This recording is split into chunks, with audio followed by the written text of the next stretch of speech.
What is up, folks? With the homie here, and I thought that I would make the video F30 buyer's guide because you guys asked like all these questions in my DMs, like, oh, I'm trying to buy a 328, or what should I buy, a 335, and whatever. I need y'all to get out of my DMs, so I'm gonna make a video instead. Well, I'm inside of the vehicle. It's getting a little windy out. We're gonna start off with some general info, and then we'll go from inside to the exterior and then to the engine. So you get to like kind of get the three worlds. There are general car buying guides. This video is specifically for F30 chassis and the 328i submodel, also known as the N26 engine. This one is the N26, but we're gonna put N20 because that was the model before this year's. A quick information before we start.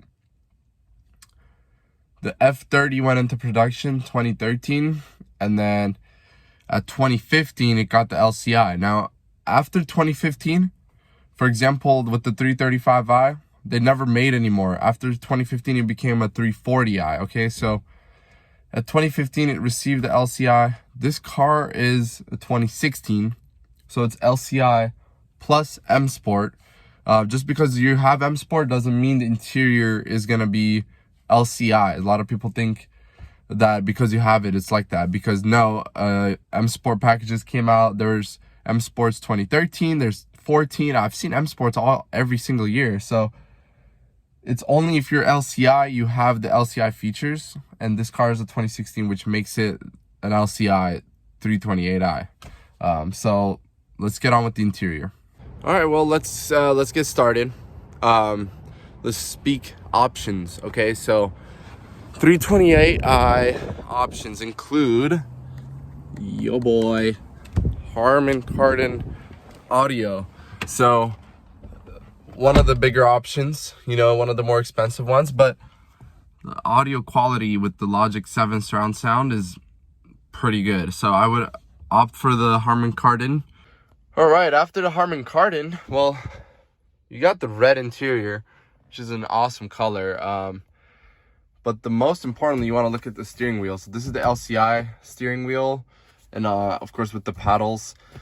So it's a little weird because some of the LCI cars, I think the late production ones, still never got this wheel. So I think that this might be like an M Sport thing, because obviously you got your like M badge. So it's definitely an M Sport thing. However, I have seen LCI cars with this wheel, so it's kind of confusing. But I know that if you have an M Sport package, you get this wheel. So I'd go for an M Sport package if you can. If you're LCI but you're not M Sport, you don't get this wheel. So at least in my research, I have seen it though. So maybe you might get lucky and pick one up. Maybe it's aftermarket and someone already put it on. But you got to correct me in the comments for that one. But I know this one came with the M Sport package. All right, with the car being LCI, got the little tree. We have the upgraded LCD screen. So the pre-LCI ones are like, they have like blocked off sections. It's like a small screen. So this one is the LCI screen, thinner and is larger. This car came with nav and heads-up display as well as an option. So as you can see, the heads-up display right there. On camera it kind of flickers, so I can't really show you, but okay. So interior wise, that's kind of how like the options and all that stuff's gonna go. I'm on the outside now, so we're gonna start off with the exterior, and I'll show you guys some of our LCI and optional features. Okay, so from the rear of the car, let's start.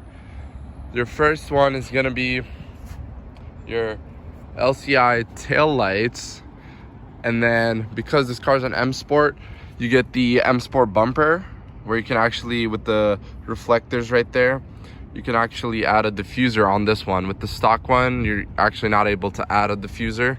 So one of the M Sport features.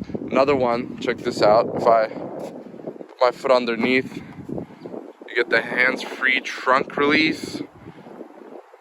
that's a pretty cool little option if you didn't know. Now with this car being M Sport, you're also getting the M Sport side skirts, just like the bumper. You're getting like the whole body kit. So you get the bumper, you get the side skirts, and then you get the front lip, which is sick. Now while we're at the front of the car, check out these. Those are your LCI headlights, and that's not like an M Sport thing, but those and the tail lights are the LCI. So I would check out 2015 up models for those. All right, so let's deep dive into the mechanical side of purchasing the F30. So you've got your options, you're kind of looking at what you want, and then now it's time to actually check out your car. So obviously this is not a stock engine bay. This has an air intake right here. The stock one is just like a box that covers this entire area. Now what I want to point out with this air intake is you can see this pipe goes down into the turbo inlet. All right, and if you come on this side with your diverter valve, that is your diverter valve. And the turbo inlet pipe, you can see the little like thing there. That is your turbo inlet pipe that attaches to the turbo. Why am I bringing that up? Because if these cars are tuned, that is your #1 dead giveaway that this car has been reverted back to stock. Now what do I mean by that? Well, some people tune the car, you know, football time, whatever, and they're about to sell it, they go back to stock and they'll say, yeah, like never been tuned, like super clean, this and that, right? So if you check those inlet pipes and they're not stock, then you know this car's been messed with. The reason I'm bringing up the inlet pipe is because it is a pain in the rear to get those inlet pipes on. And I feel like sometimes people could revert the car back with the intake and the downpipes, whatever, but they leave the inlet pipe on there because it's such a pain. And people think that you won't see it. So try to pay attention closely to the inlet pipe if you really want to know. That's like one of the giveaways to see if the car has been messed with. All right, so the next thing you're checking for is just for regular cars. I mean, I'm looking around the engine to see if anything's leaking out. These motors for BMWs are notorious for the valve cover gaskets wearing out over time, and the seals is leaking oil. So I would just check your engine bay to make sure there's no oil leaking, especially from the hot side here. If there's oil leaking onto the headers, and that's your catless downpipe right there, or cat with the cat. That's a regular downpipe. All right, don't flag me for that. I'm not breaking the law. And so you check the hot side to see if there's oil and stuff leaking down this way. Okay, so I'm in the whip to finish up our chat here. It's getting a little windy, but I wanted to put the video out because a lot of people were asking for it. So that's what we're gonna do. Now with the engine, how reliable has it been? Well, this car, I got it at 28,000 miles. It's now showing 42,000 on the odometer. And I have done literally nothing but oil changes. Car's not needed anything ever. Knock on wood. But I feel like if you start to go for the higher mileage ones is when you start to look at the problems. So like if you're going for like a 70, 60,000 mile 328, this valve cover gasket and stuff like that maybe start kind of appearing a lot more. So you want to keep an eye on all that stuff if you're purchasing a higher mileage 328. With the engines, the pre-LCI ones with the N20, they had a timing chain issue, and that, if it wasn't covered under warranty, could get really costly.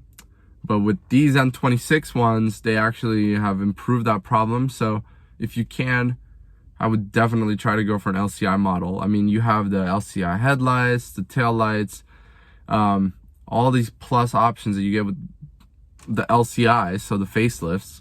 You know, you guys should just kind of take your time, look for one that's coming out with good options, especially there's a lot of F30s out in the market. It's becoming a very popular car.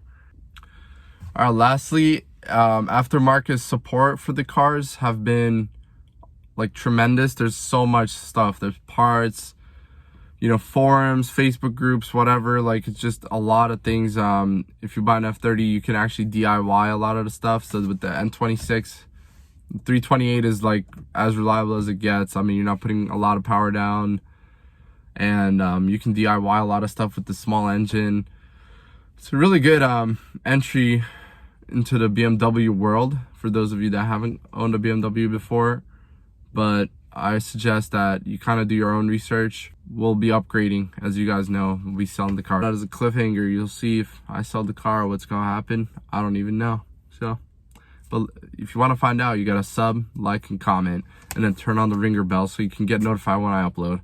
You guys know I've been uploading hella now with the new year, so we're gonna keep it up, and I'll catch you guys next time.